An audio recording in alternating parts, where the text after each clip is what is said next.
I'm in India since 2012 as a refugee. I'm from Myanmar. I'm a Rohingya. In India, thousands of Rohingya refugees have been living in worse condition and they have been discriminated against and mistreated. Welcome to Deep Dive with Outlook. Today we will talk about the refugee crisis. Thousands of Rohingyas have been forced to flee their homes since the conflict started in 2017. The Rohingya people of Myanmar are considered to be one of the world's most persecuted populations, and they number around 2.8 million people. Since the 1970s, Rohingyas have been facing discrimination.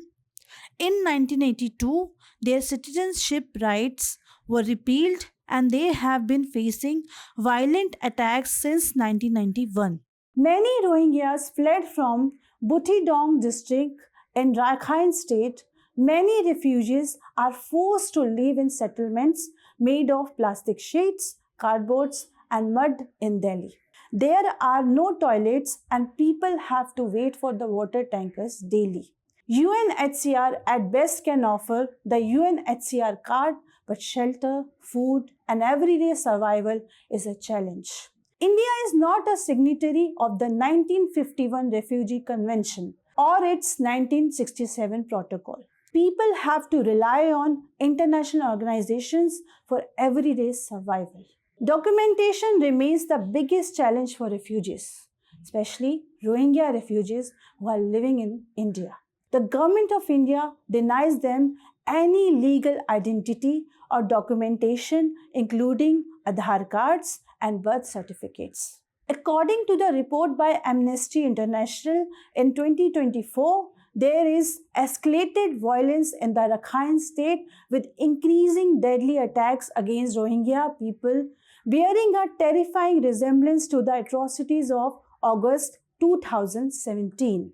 Rohingya men, women, and children are being killed, towns are emptying out, and vestiges of Rohingya history and identity are being destroyed. UNHCR sets up the resettlement criteria under 8 key categories: legal and physical protection needs, survivors of violence and torture, medical needs, women at risk, family reunification, children and adolescents, elderly refugees, and lack of local integration prospects.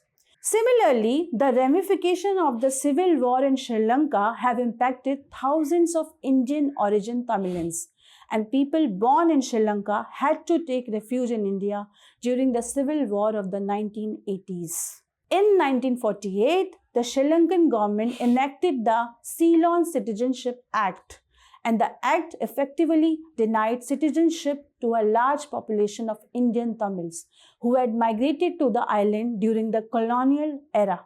The Ceylon Citizenship Act of 1948 was a landmark law in Sri Lanka that had profound consequences for the Indian Tamil community. Currently, an estimated 50,000 of them are living in refugee camps and 34,000 reside in individual houses across Tamil Nadu.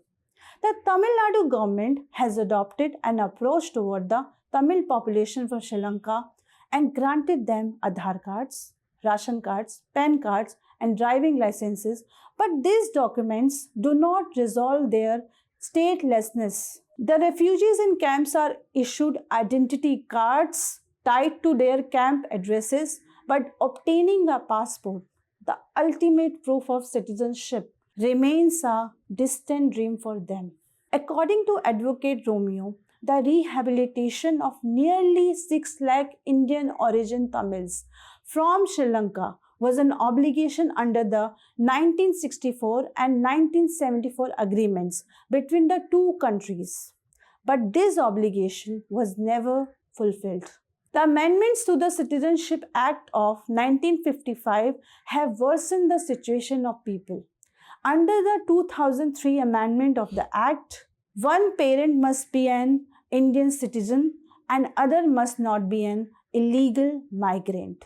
For most Indian origin Sri Lankan Tamils who are victims of ethnic conflict and civil war, proving that they are not illegal migrants is a nearly impossible task. The number of refugees all over the globe is increasing as a result of persecution, conflict, violence, or human rights violations. According to the data by UNHCR, more than 120 million people are forcibly displaced, and there are 43.4 million refugees. As India doesn't have formal law for refugees, and it is impacting the lives of refugees who are living in the country. For more such deep dive explainer videos, stay tuned with Outlook.